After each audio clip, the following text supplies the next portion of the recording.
What am I missing on the rejoin here? Not that I mind it. Davion Mitchell's back. Okay. That's what I was missing. I asked the question. This is Davion singing. This is actually, wasn't it? I'm so sorry if this is wrong. Wasn't it Davion Mitchell who had like a niece and nephew that sang a song and they like had really good harmony? Maybe they did it for Deuce and Mo or something.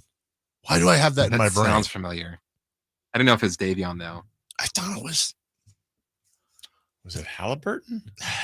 I don't know. I thought it was Davion's like niece and nephew or something. I could be wrong. Anyways, something like that. Davion Mitchell back in Sacramento tonight. Hopefully leaves with a big fat L. No offense, Davion. Gets to see some old friends, eat at some old restaurants.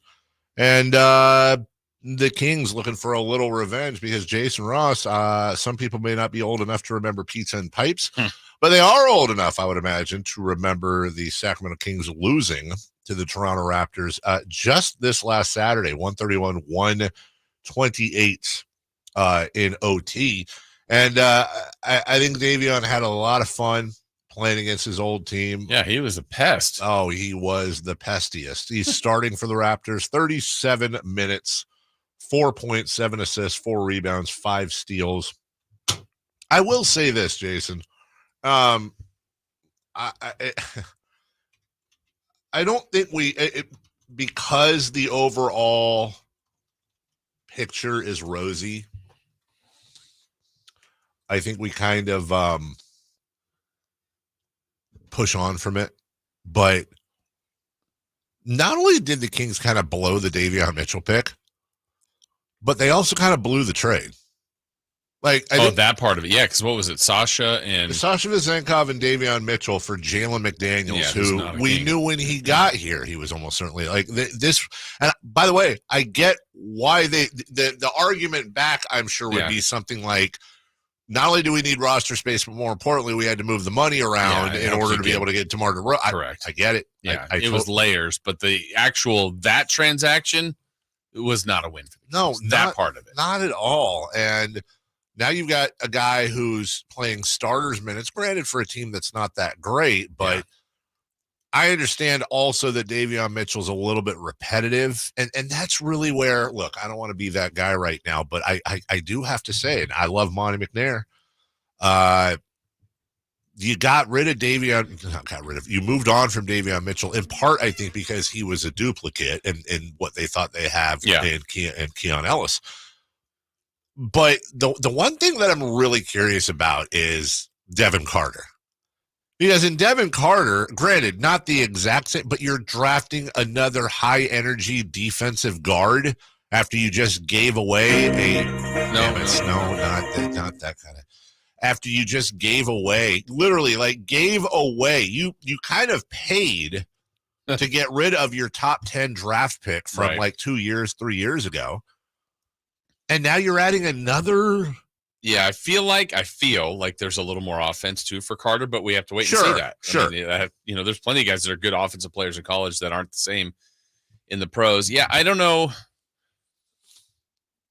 Yeah, I mean, on the transaction part, but I think if Davion was still here, it would really be a log jam, and maybe they wouldn't have taken Carter. Yeah, ultimately, I mean, I know they did, but like they had to clean that up a bit. And for Davion, I don't like. To me, what do you think of when you think of Davion as a King? Work ethic. That's the first. Like any other like specific games, moments, plays? Oh, you know what? I'll tell you what I think of Davion. I think of Davion as a guy who I honestly, and by the way, it's not like he's 30. I really, really thought, and this is why I forgive them for the pick, I thought he was just going to be so much better when you combine his defense. You thought he could start. Like if they just gave him the keys to start as the point guard. I once said that I could see a day eventually where Davion Mitchell was the best all-around guard on this team, which was not to me a shot at De'Aaron Fox. My thought process was he's already right now one of the top on-ball backcourt defenders in the entire league as a rookie, and he's only going to get better. Number two, everyone saw it. There were times when Davion Mitchell would flash to the basket and just was quick as a blur And there were also times where Davion would take an outside shot, whether it's a 3 or a perimeter shot, and just this rainbow splash. So in my mind, I'm like, okay, you can see he has it in him to do this offensively.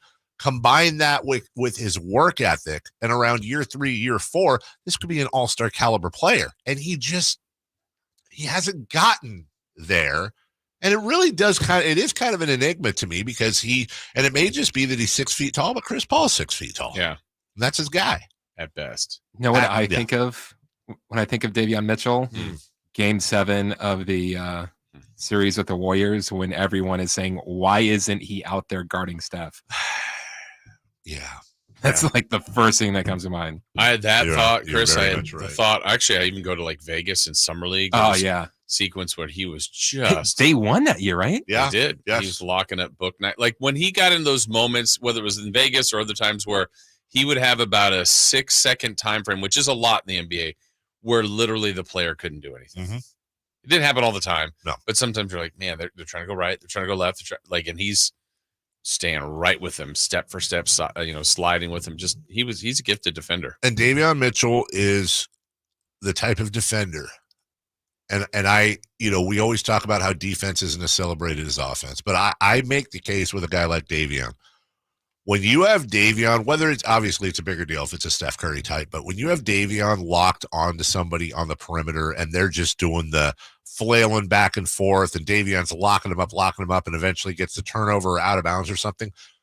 As far as crowd and momentum goes, that is every bit as big as a dunk. Every bit as big, probably bigger than a blocked shot. Like, that's the type of defense that actually wakes a crowd up and turns them into a frenzy. And Davion has the ability to do that multiple times a game. Yeah. So, anyways, not tonight. And I promise, by the way, we will return. It's kind of a sleeping giant right now. We will return to the Devin Carter conversation at some point in the future too, where you also drafted a guy that we still have never gotten clarity. Did they know he was going to probably miss his entire rookie year? Is he that good at this timeline? They're on the clock with that one too, dude, because that also kind of made me shake my head. We'll take a break. 3 in the key for tonight. Also, what to watch. It's a big schedule.